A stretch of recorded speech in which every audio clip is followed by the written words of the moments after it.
নমস্কাৰ বন্ধুসকল, মই হিৰেণ। আজি আপোনালোকক এই ভিডিঅ'টোৰ জৰিয়তে আগবঢ়াইছোঁ যে এই 2025 বৰ্ষত মেষ আৰু বিশেষী ব্যক্তিসকলে কেনেদৰে ফলাফল লাভ কৰিব তাৰে সম্পূৰ্ণ তথ্য আপোনালোকক এই ভিডিঅ'টোত আগবঢ়াইছোঁ। প্ৰথমে মোৰ চেনেলটো আপোনালোকে ছাবস্ক্ৰাইব কৰি ল'ব, যাতে মোৰ পিছৰ ভিডিঅ'বিলাক আপোনালোকে সহজে লাভ কৰিব পাৰে। লগতে মোৰ ভিডিঅ' যদি ভাল লাগে তেনে লাইক আৰু শ্বেয়াৰ কৰিব, কমেণ্ট কৰি আপোনালোকৰ মনোভাৱ প্ৰকাশ কৰিব। আজি এই ভিডিঅ'ৰ উদ্দেশ্য হৈছে মেষ আৰু বিশেষী ব্যক্তিসকলে কেনেদৰে ফলাফল লাভ কৰিব এই 2025 বৰ্ষত। এই ভিডিঅ'ত আপোনালোকে আপোনালোকৰ শিক্ষা, কেৰিয়াৰ, স্বাস্থ্য, সাংসাৰিক জীৱন, প্ৰেমৰ সম্পৰ্ক এনেধৰণৰ সম্পূৰ্ণ তথ্য আপোনালোকে এই ভিডিঅ'ত লাভ কৰিব। এতিয়া আগবাঢ়িছোঁ মেষ আৰু বিশেষী ব্যক্তিসকলে কেনেদৰে ফলাফল লাভ কৰিব। সৰ্বপ্ৰথম মেষ ৰাশি। আৰ্থিক স্থিতিৰ বিষয়ে আগবঢ়াইছোঁ। এইবাৰ আপুনি বহুত খৰচৰ সন্মুখীন হ'ব পাৰে, কাৰণ বছৰৰ আৰম্ভণিতে ৰাহুৰ দ্বাদশ স্থানত থাকিব আৰু 29 মাৰ্চৰ পৰা শনি মহাৰাজে আপোনাৰ দ্বাদশ স্থানত প্ৰৱেশ কৰিব আৰু গোটেই বছৰটো আপোনাৰ খৰচ নিয়ন্ত্ৰণ কৰিব। কিন্তু খুব ভালভাৱে 18 মে'ৰ পিছত যেতিয়া ৰাহু মহাৰাজে আপোনাৰ একাদশ ঘৰত প্ৰৱেশ কৰিব, তেতিয়া আপোনাৰ আয় বৃদ্ধি হোৱাৰ সম্ভাৱনা থাকিব। বছৰৰ আৰম্ভণিতে যিকোনো স্থাৱৰ সম্পত্তি ক্ৰয় কৰি সফলতা লাভ কৰিব পাৰে। যদি আপুনি ক'ৰবাত কাম কৰে, তেন্তে আপোনাৰ চাকৰিটোত আপোনাৰ দৰমহা বৃদ্ধি পাব পাৰে আৰু ব্যৱসায় কৰা ব্যক্তিসকলেও খুবেই ভাল আৰ্থিক সুবিধা লাভ কৰিব পাৰে। যদি আপুনি শ্বেয়াৰ মাৰ্কেটত বিনিয়োগ কৰে, তেন্তে এই বছৰ আপুনি খুবেই ভাল লাভ পাব পাৰে, কিন্তু দীৰ্ঘম্যাদীভাৱেহে তেনে কৰাটো আপোনাৰ বাবে উপকাৰী হ'ব।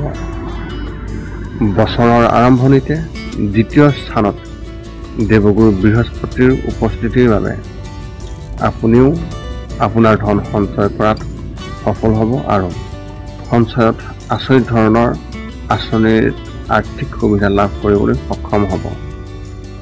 স্বাস্থ্যৰ ক্ষেত্ৰত এনেধৰণৰ, যদি আপোনালোকৰ অৰ্থাৎ মেষ ৰাশি ব্যক্তিসকলৰ স্বাস্থ্যৰ কথা কওঁ, তেন্তে মেষ ৰাশিৰ 2025 বৰ্ষৰ ৰাশিফলৰ অনুসৰি বছৰৰ আৰম্ভণিতে আপোনালোকে স্বাস্থ্যজনিত সমস্যাৰ প্ৰতি অলপ সাৱধান হ'ব লাগিব, কাৰণ আপোনাৰ ৰাশিৰ প্ৰভু মংগল গ্ৰহ ৰেষ্ট্ৰগ্ৰেড অৱস্থাত থাকিব। ৰাশি চক্ৰ কম হোৱাৰ বাবে 4ৰ্থ স্থানত। ইয়াৰ বাহিৰেও আপোনাৰ ৰাশি শনিদেৱৰ প্ৰভাৱত থাকিব আৰু দ্বাদশ স্থানত ৰাহু মহাৰাজ উপস্থিত থাকিব, যিয়ে স্বাস্থ্যজনিত সমস্যাৰ সৃষ্টি কৰিব পাৰে। কিন্তু বছৰৰ দ্বিতীয়াৰ্ধ অনুকূল হ'ব। ইয়াত আপোনালোকক জনাওঁ যে এটা বছৰত চতুৰ্থাৰ্ধলৈকে থাকে আৰু এটা অৰ্ধত 3 মাহ সময়কাল থাকে। ঠিক তেনেদৰে ইয়াতে উল্লেখ কৰা হৈছে যে দ্বিতীয়াৰ্ধ, এই দ্বিতীয়াৰ্ধ হৈছে এপ্ৰিল, মে', জুন। এতিয়া আমি আগবাঢ়োঁ মূল বিষয়লৈ। একাদশ স্থানত ৰাহু আহিলে স্বাস্থ্যজনিত সমস্যা কমি যাব, কিন্তু শনি মহাৰাজে মাৰ্চ মাহৰ শেষৰ ফালে আপোনাৰ দ্বাদশ ঘৰলৈ গুচি যাব। সেয়েহে চকু, ভৰি আৰু টোপনিৰ লগত জড়িত যি সমস্যা, সেই সমস্যাৰ প্ৰতি আপুনি সাৱধান হ'ব লাগিব, কাৰণ যদি আপুনি আওকাণ কৰে আপুনি সমস্যাত পৰিব আৰু তাৰপিছত আপোনাৰ বিপদ আহিব পাৰে। ৰোগ প্ৰতিৰোধ ক্ষমতা বৃদ্ধি কৰাত মনোনিৱেশ কৰক। এইবাৰ মাৰ্চৰ পিছত ভৰিত আঘাত বা বিশেষভাৱে আপোনাৰ ভৰিত মোচকা খাব পাৰে, গতিকে সাৱধান হওক। এতিয়া আগবাঢ়ো আপোনালোকৰ কেৰিয়াৰৰ ক্ষেত্ৰত। মেষ ৰাশিৰ ব্যক্তিসকলৰ এই 25 বৰ্ষৰ ৰাশিফলৰ অনুসৰি বছৰৰ আৰম্ভণিৰ পৰা মাৰ্চ মাহৰ শেষলৈকে দশম স্থানৰ অধিপতি শনি মহাৰাজৰ একাদশ স্থানত নিজৰ ৰাশিত শক্তিশালী অৱস্থানত থাকিব, যাৰ ফলত জন্ম হ'ব আপোনাৰ কেৰিয়াৰৰ বাবে অনুকূল পৰিস্থিতি। ইয়াৰ দ্বাৰা আপোনাৰ চাকৰিৰ পদোন্নতি আৰু দৰমহা বৃদ্ধিৰ সম্ভাৱনাই নহয়, ব্যৱসায়ত ডাঙৰ সফলতা লাভ কৰাৰ পৰিস্থিতিৰ সৃষ্টি হ'ব। মে মাহৰ পৰা ৰাহু মহাৰাজেও একাদশ স্থানত প্ৰৱেশ কৰিব, যিয়ে আপোনাৰ কেৰিয়াৰক শক্তিশালী কৰি তুলিব আৰু কেৰিয়াৰ সম্পৰ্কীয় চিন্তাৰ পৰা মুক্ত কৰিব। মে মাহৰ পৰা দেৱগুৰু বৃহস্পতি তৃতীয় স্থানত প্ৰৱেশ কৰিব আৰু এই ব্যৱসায় সম্পৰ্কীয় সমস্যা বহু পৰিমাণে হ্ৰাস কৰিব আৰু আপোনাৰ মনোবল বৃদ্ধি কৰিব। নৱেম্বৰৰ পৰা ডিচেম্বৰৰ ভিতৰত ব্যৱসায়ত বিশেষ সফলতা লাভ কৰাৰ সম্ভাৱনা আছে। এই ভিডিঅ'টোৰ জৰিয়তে যদি আপোনাক ক'বলৈ যাওঁ, যিসকলে কাম কৰি আছে সেই ব্যক্তিসকলৰ কথা ক'বলৈ গ'লে কৰ্মৰ লগত জড়িত অধিক হুলস্থুলৰ সন্মুখীন হ'ব লাগিব আৰু লগতে অধিক ভ্ৰমণ কৰিব লাগিব। এইবাৰ আপুনিও হয়তো কৰ্মসূত্ৰে বিদেশ ভ্ৰমণৰ সুযোগ পাব পাৰে আৰু বছৰৰ বেছিভাগ সময় বিদেশত কটাব পাৰে। গতিকে আপোনাৰ কামৰ উন্নতিৰ বাবে চেষ্টা কৰি থাকক। শিক্ষাৰ ক্ষেত্ৰত ফলাফলৰ যি বৰ্ণন আপোনালোকক আগবঢ়াইছোঁ। মেষ ৰাশিৰ ব্যক্তিসকলৰ ক্ষেত্ৰত এই 2025 বৰ্ষৰ ৰাশিফল অনুসৰি যদি আপোনালোকক ক'বলৈ যাওঁ যে ছাত্ৰ ছাত্ৰীৰ কথা কওঁ, তেন্তে এবাৰ আপুনি আপোনাৰ বন্ধু বান্ধৱীৰ পৰা বিশেষ সহায় লাভ কৰিব, যাৰ সৈতে আপুনি আপোনাৰ শিক্ষাত উত্তম ফলাফল লাভ কৰিব পাৰিব। যদি আপুনি যিকোনো প্ৰতিযোগিতামূলক পৰীক্ষাৰ বাবে প্ৰস্তুতি চলাই আছে, তেন্তে এই বছৰৰ দ্বিতীয়াৰ্ধ আপোনাৰ বাবে অধিক অনুকূল হ'ব। প্ৰথমাৰ্ধত কেতুৰ ষষ্ঠ স্থানত থকাৰ বাবে কামত ব্যাঘাত জন্মিব পাৰে। এই বছৰে উচ্চ শিক্ষা গ্ৰহণ কৰা ছাত্ৰ ছাত্ৰীসকলৰ বাবে বিশেষ সফলতাৰ ভাল সম্ভাৱনাৰ সৃষ্টি কৰিব। পঢ়া শুনাৰ বাবে বহিৰাজ্যলৈ গৈও সফলতা অৰ্জন কৰিব পাৰিব। মে মাহৰ পৰা সাধাৰণ ছাত্ৰ ছাত্ৰীয়ে শিক্ষাৰ ক্ষেত্ৰত বাধা বা সমস্যাৰ সন্মুখীন হ'বলগীয়া হ'ব পাৰে। এই পৰিস্থিতিৰ পৰা হাত সাৰিবলৈ আপুনি আপোনাৰ একাগ্ৰতা বৃদ্ধিত মনোনিৱেশ কৰিব লাগিব আৰু এজন ভাল গুৰু বা শিক্ষকৰ সংগ ল'বলৈ চেষ্টা কৰিব লাগিব, যাতে আপুনি আপোনাৰ শিক্ষাত আকাংক্ষিত ফলাফল লাভ কৰিব পাৰে। এতিয়া আগবাঢ়িছোঁ আপোনালোকৰ পাৰিবাৰিক জীৱনৰ ক্ষেত্ৰত সম্পূৰ্ণ ফলাফল। মেষ ৰাশিৰ ব্যক্তিসকলে এই 2025 বৰ্ষৰ ৰাশিফলৰ অনুসৰি ফলাফল কৰিবলগীয়া বৰ্ণন এনেধৰণৰ। মেষ ৰাশিৰ অধীনত জন্মগ্ৰহণ কৰা ব্যক্তিসকলৰ বাবে বছৰৰ আৰম্ভণি পাৰিবাৰিক জীৱনৰ বাবে অলপ কঠিন হ'ব। আপোনাৰ পৰিয়ালত অশান্তি আৰু সমস্যা হ'ব, কিন্তু দ্বিতীয় ঘৰৰ দেৱগুৰু বৃহস্পতি এওঁৰ কৃপাত আপোনাৰ পৰিয়ালৰ সদস্যৰ মাজত পাৰস্পৰিক সম্প্ৰীতি আৰু পাৰস্পৰিক প্ৰেম বাঢ়ি থাকিব। মে মাহত আপোনাৰ তৃতীয় ঘৰত দেৱগুৰু বৃহস্পতিৰ আগমনৰ লগে লগে আপোনাৰ প্ৰতি ভাই ভনীৰ যি প্ৰৱণতা বৃদ্ধি পাব, তেওঁলোকৰ লগত আপোনাৰ প্ৰেমৰ সম্পৰ্ক গভীৰ হ'ব আৰু আপোনাৰ সম্পৰ্ক মধুৰ হৈ পৰিব। প্ৰতিটো কামতে তেওঁলোকে আপোনাক সহায় কৰিব। বছৰৰ শেষৰ ফালে আপুনি হয়তো আপোনাৰ পৰিয়ালৰ সদস্যৰ পৰা অভাৱনীয় দূৰত্বৰ সন্মুখীন হ'বলগীয়া হ'ব পাৰে, কাৰণ আপুনি কামত অত্যাধিক ব্যস্ত হৈ পৰিব আৰু পৰিয়ালটোক কম সময় দিব পাৰিব। এনে পৰিস্থিতিত তেওঁলোকৰ লগত অবিৰতভাৱে কথা পাতি থাকিব আৰু আপোনাৰ মাজত দূৰত্ব যাতে নাহে আৰু মানসিক চাপ যাতে নপৰে তাৰ প্ৰতি যত্ন ৰাখিব আৰু আপোনাৰ কোনো সমস্যা নহ'ব। এই বছৰৰ আৰম্ভণিতে স্বাস্থ্যজনিত সমস্যাই মাতৃক আমনি কৰিব পাৰে। অৱশ্যে তাৰপিছত সমস্যাবোৰ ক্ৰমান্বয়ে কমি যাব আৰু তেওঁ সুস্থ হৈ উঠিব। এতিয়া আপোনালোকক বিবাহিত জীৱনৰ ফলাফল দিবলৈ আগবাঢ়িছোঁ।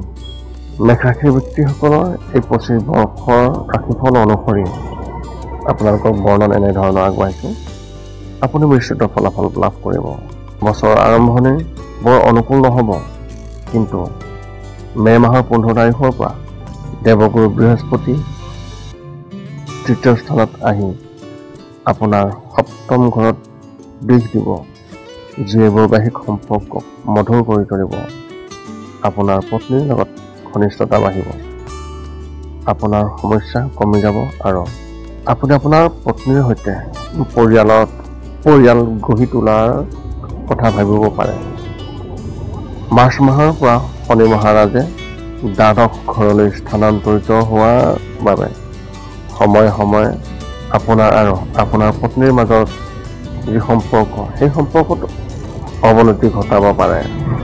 কিন্তু বুদ্ধি দেখুৱাই আপুনি সেই সমস্যাবোৰৰ পৰা ওলাই আহিবলৈ অহৰহ প্ৰচেষ্টা চলাই থাকিব আৰু আপুনি চলাই যাব লাগিব।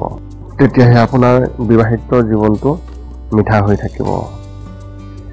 এতিয়া আগবাঢ়িছোঁ প্ৰেমৰ সম্পৰ্কৰ ক্ষেত্ৰত।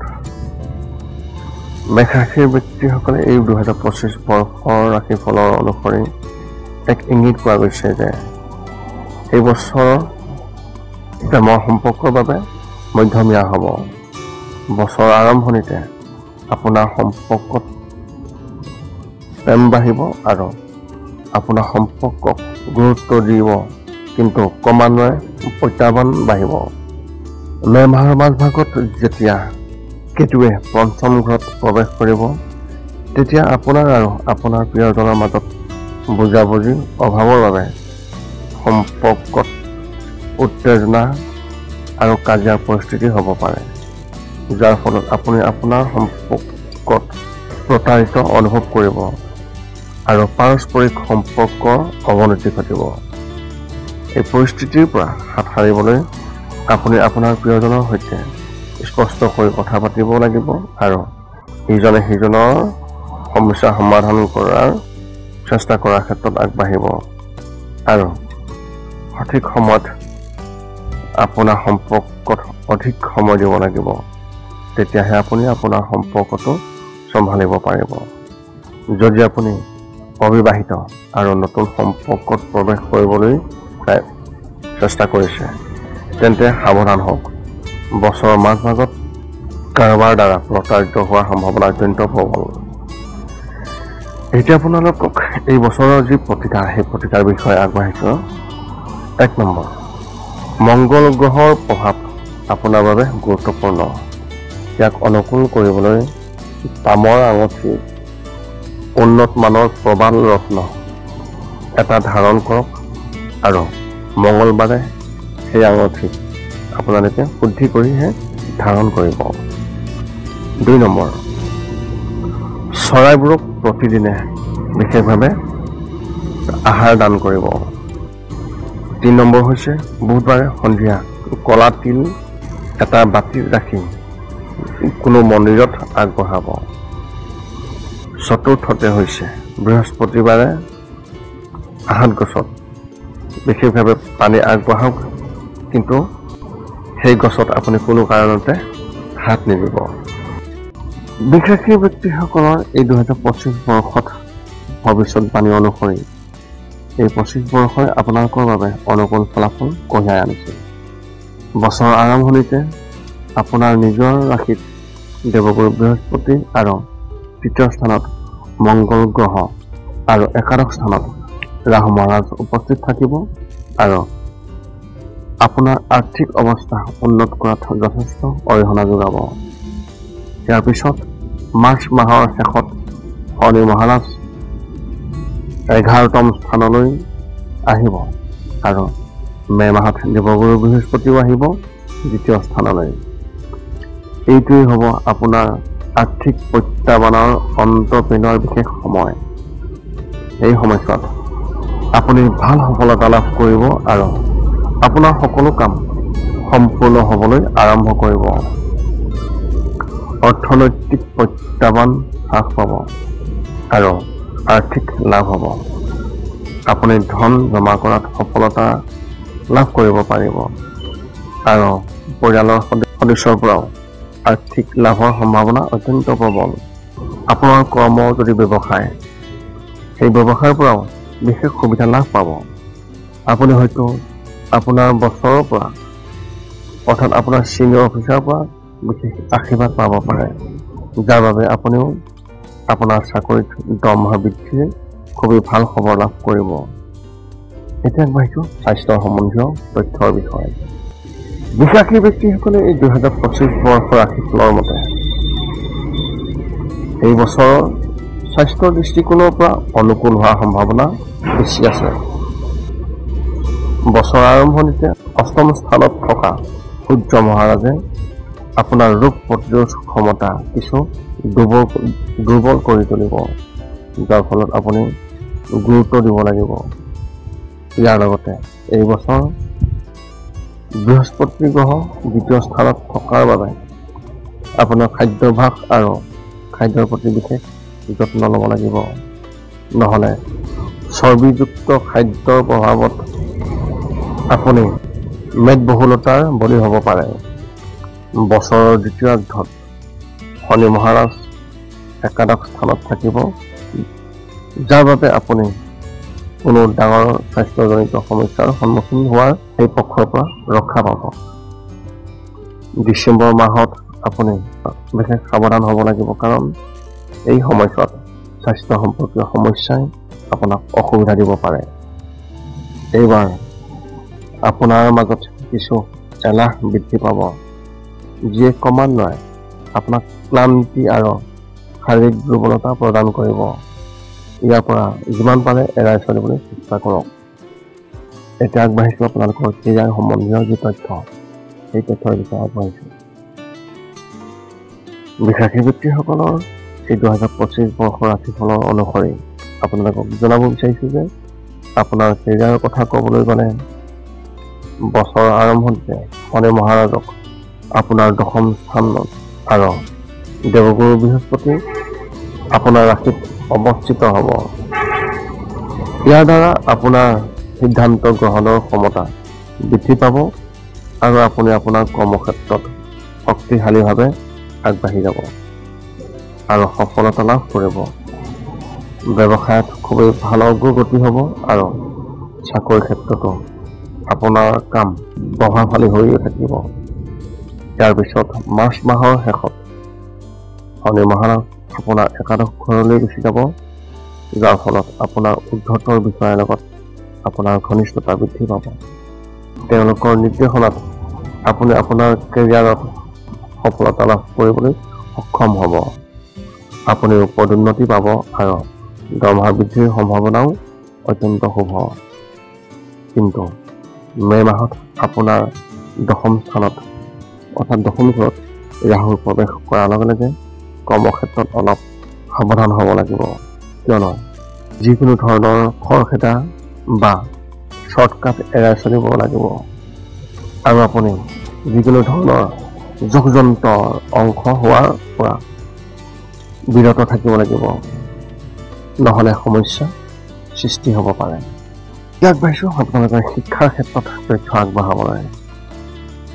বিশ্বাসীৰ ছাত্ৰ ছাত্ৰীসকলৰ কথা ক'বলৈ যাওঁতে বিশ্বাসীৰ এই 2025 বৰ্ষৰ ৰাশিৰ ফলত ইয়াত ইংগিত পোৱা গৈছে যে বছৰৰ আৰম্ভণিতে ছাত্ৰ ছাত্ৰীসকলে কঠিন প্ৰত্যাহ্বানৰ সন্মুখীন হ'ব লাগিব, কাৰণ কেতু মহাৰাজক আপোনাৰ পঞ্চম স্থানত ৰখা হ'ব। অৱশ্যে ভাল কথাটো হ'ল যে দেৱগুৰু বৃহস্পতিও আছে সেই প্ৰথম ঘৰটোত, যিয়ে আপোনাক এজন ভাল গুৰুৰ পথ প্ৰদৰ্শন কৰিব আৰু তেওঁৰ সংগ আৰু তেওঁৰ নিৰ্দেশনাত আপুনি আপোনাৰ শিক্ষা অবিৰতভাৱে আগবঢ়াই নিব পাৰিব। কিন্তু বছৰৰ শেষাৰ্ধত যেতিয়া কেতু চতুৰ্থ ঘৰত প্ৰৱেশ কৰিব, তেতিয়া এই সমস্যাবোৰ আৰু কমি যাব আৰু আপুনি আপোনাৰ শিক্ষাৰ ওপৰত অধিক মনোনিৱেশ কৰিব পাৰিব। পঞ্চম স্থানৰ ওপৰত শনি মহাৰাজৰ দিশটো বাৰে বাৰে সময়ে সময়ে আপোনাৰ শিক্ষাত কিছু বাধাৰ সৃষ্টি কৰিব, কিন্তু আপুনি শিক্ষাত খুবেই ভাল সফলতা লাভ কৰিবলৈ সক্ষম হ'ব। আপোনাৰ উচ্চ শিক্ষা লাভৰ সপোন পূৰণ হ'ব আৰু আপোনাৰ প্ৰিয় বিষয়বোৰ পঢ়িবলৈ সুযোগ পাব। প্ৰতিযোগিতামূলক পৰীক্ষাৰ বাবে যিসকলে প্ৰস্তুতি চলাই আছে সেই ছাত্ৰ ছাত্ৰীসকলৰ বাবে এই বছৰটো সফল বুলি প্ৰমাণিত হ'ব পাৰে। এতিয়া আগবাঢ়িছোঁ আপোনালোকৰ পাৰিবাৰিকৰ ক্ষেত্ৰত যি তথ্য লাভ কৰিবলগীয়া তাৰে বৰ্ণন। বিশাখী ব্যক্তিসকলে এই 2025 বৰ্ষৰ তথ্য অনুসৰি এই 2025 বৰ্ষটো পাৰিবাৰিক জীৱনৰ বাবে খুবেই ভাল হোৱাৰ সম্ভাৱনা আছে যদিও বছৰৰ আৰম্ভণি কিছু কঠিন হ'ব। চতুৰ্থ ঘৰৰ প্ৰভু সূৰ্য মহাৰাজ অষ্টম ঘৰত থাকিব, যাৰ বাবে স্বাস্থ্যজনিত সমস্যাই মাক দেউতাকক কিছু অসুবিধা দিব পাৰে। ইয়াৰ পিছত মংগল গ্ৰহই চতুৰ্থ স্থানত আহি পাৰিবাৰিক সমস্যাও বৃদ্ধি কৰিব পাৰে, কিন্তু বছৰৰ দ্বিতীয়াৰ্ধ আপোনাৰ বাবে ঠিকেই থাকিব। কিন্তু মে মাহৰ মাজভাগৰ পৰা চতুৰ্থ স্থানত কেতু মহাৰাজ অহাৰ বাবে কঠিন হ'ব পাৰে আৰু আপোনাৰ বাবে পৰিয়ালৰ সদস্যসকলৰ সৈতে সম্বন্ধ বজাই ৰাখিবলৈ পাৰিবাৰিক জীৱনত কিছু ভাৰসাম্যহীনতা হ'ব পাৰে।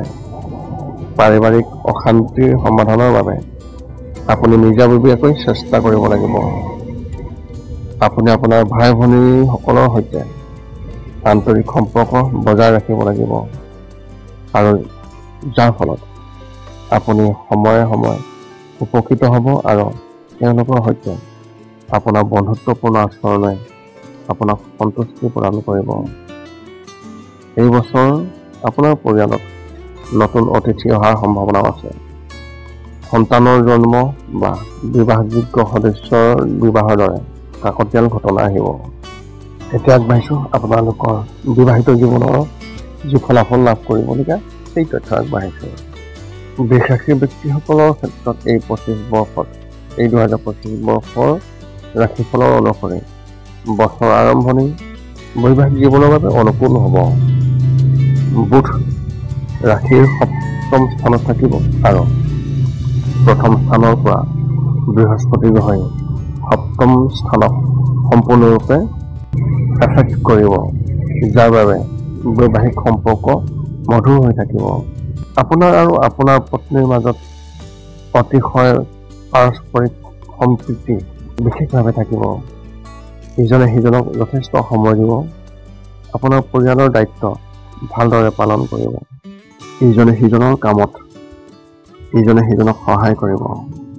ইয়াৰ লগে লগে মাজৰ দূৰত্ব শেষ হ'বলৈ আৰম্ভ কৰিব আৰু দীৰ্ঘদিনীয়া সমস্যাৰ পৰা আপুনি সকাহ পাব। আপোনাৰ সম্পৰ্ক খুবেই ভাল হ'ব। ছেপ্টেম্বৰৰ পৰা অক্টোবৰৰ ভিতৰত মংগল গ্ৰহ ষষ্ঠ স্থানলৈ স্থানান্তৰিত হোৱাৰ বাবে বৈবাহিক সম্পৰ্কত উত্তেজনা বৃদ্ধি পাব পাৰে। এই সময়ত বিশেষ যত্ন লওক। তাৰপিছত আপোনাৰ পৰিস্থিতি আপোনাৰ পক্ষত থাকিব আৰু বিবাহিত জীৱন প্ৰেমময় হৈ থাকিব। ইয়াৰ বাবে আপুনি আপোনাৰ জীৱনসংগীৰ সৈতে সুন্দৰ ঠাইলৈ যাত্ৰা কৰিব আৰু লগতে তীৰ্থ ভ্ৰমণলৈ যাব, যাৰ বাবে আপুনিও প্ৰেমৰ অভিজ্ঞতা লাভ কৰিব পাৰিব। যদি আপুনি সন্তান জন্ম দিব বিচাৰে তেন্তে এই বছৰ আপোনাৰ ইচ্ছা পূৰণ হ'ব পাৰে। এতিয়া আগবাঢ়িছোঁ আপোনালোকৰ প্ৰেমৰ ক্ষেত্ৰত যি ফলাফল। বিশাখী ব্যক্তিসকলৰ এই 2025 বৰ্ষৰ ৰাশিফলত আপোনাৰ বাবে ভৱিষ্যতবাণী কৰা হৈছে যে বছৰ আৰম্ভণিৰ প্ৰেমৰ সম্পৰ্কৰ বাবে দুৰ্বল হ'ব পাৰে, কিয়নো কেতু মহাৰাজক পঞ্চম স্থানত ৰখা হ'ব, যাৰ বাবে আপুনি প্ৰেমত প্ৰতাৰিত হ'ব পাৰে বা অভাৱৰ বাবে আপোনাৰ আৰু আপোনাৰ প্ৰিয়জনৰ মাজত ভুল বুজাবুজি হ'ব পাৰে। এই বুজাবুজি বৃদ্ধি হ'ব পাৰে, যিয়ে আপোনাৰ সম্পৰ্কক অসুবিধা দিব পাৰে। কিন্তু 18 মে'ৰ পিছত যেতিয়া কেতু চতুৰ্থ ঘৰলৈ গুচি যাব আৰু শনি মহাৰাজে পঞ্চম ঘৰত দিশ দিব, তেতিয়া আপুনি আপোনাৰ সম্পৰ্কত আনুগত্যতাৰে আগবাঢ়ি যাব, যিয়ে নতুন এটা দিশ দিব, য'ত জীৱনটো আপোনাৰ সম্পৰ্কলৈ নতুন শক্তি পাব আৰু আপুনি আপোনাৰ প্ৰিয়জনৰ সৈতে সুখেৰে জীৱন কটাব। বছৰ আৰম্ভণিৰ পৰা জুলাইৰ পৰা আৰম্ভ কৰি ছেপ্টেম্বৰৰ ভিতৰত আপোনাৰ প্ৰেম বিবাহৰ সম্ভাৱনা অত্যন্ত প্ৰবল। এপ্ৰিলৰ পৰা মে' মাহৰ ভিতৰত আপোনাৰ সম্পৰ্কও পৰিচালনা কৰিব লাগিব। এই সময়ছোৱাত সম্পৰ্ক বিচ্ছিন্ন হোৱাৰ পৰিস্থিতি হ'ব পাৰে। এই সময়ছোৱাত যদি আপুনি বুজাবুজি দেখুৱায় তেন্তে আপোনাৰ প্ৰেমৰ সম্পৰ্ক বহুদিনলৈ চলি থাকিব। এতিয়া আপোনালোকক এই 2025 বৰ্ষত আপোনালোকে আপোনালোকৰ সমস্যাৰ পৰা বিৰত পাবলৈ ইয়াৰ যি প্ৰতিকাৰ, সেই প্ৰতিকাৰ আপোনালোকক আগবঢ়াইছোঁ। 1 নম্বৰ, শুক্ৰবাৰে দেৱী মহালক্ষ্মীক ৰঙা হিবিস্কাছ ফুল আগবঢ়াই মহালক্ষ্মী দেৱীক কিছু মন্ত্ৰ জপ কৰিব লাগিব। 2 নম্বৰ হৈছে ৰূপালী আঙুঠিত সুমুৱাই ভাল মানৰ হীৰা বা অপেল ৰত্ন এটাৰ সৈতে আপুনি আঙুঠি ধাৰণ কৰিব লাগিব আৰু ইয়াক শুদ্ধি কৰিহে আপুনি ধাৰণ কৰিব। 3 নম্বৰ হৈছে বুধবাৰে ভগৱান গণেশৰ ওচৰত গৌবাংকুৰ অৰ্পণ কৰিব লাগিব। 4ৰ্থতে হৈছে মঙলবাৰে এটা মন্দিৰত ৰঙা ত্ৰিকোণীয় যি পতাকা, সেই পতাকা আপুনি উত্তোলন কৰিব লাগিব। এই আছিল আপোনালোকে এই 2025 বৰ্ষত লাভ কৰিবলগীয়া সম্পূৰ্ণ ফলাফলৰ বৰ্ণন। আপোনালোকে নিশ্চয়কৈ এই ভিডিঅ'ত পোৱা যি তথ্য, সেই তথ্যৰ পৰা আপোনালোকে সুখী হৈছে বুলি আশা কৰিছোঁ। এনেধৰণৰ আৰু অধিক তথ্য লাভ কৰিবলৈ আপোনালোকে মোৰ এই চেনেলটোৰ সৈতে সম্পৰ্ক বজাই ৰাখিবলৈ আপোনালোকে ছাবস্ক্ৰাইব কৰি ল'ব। পুনৰ লগ পাম অন্য এটা ভিডিঅ'ত। আজিলৈ ধন্যবাদ।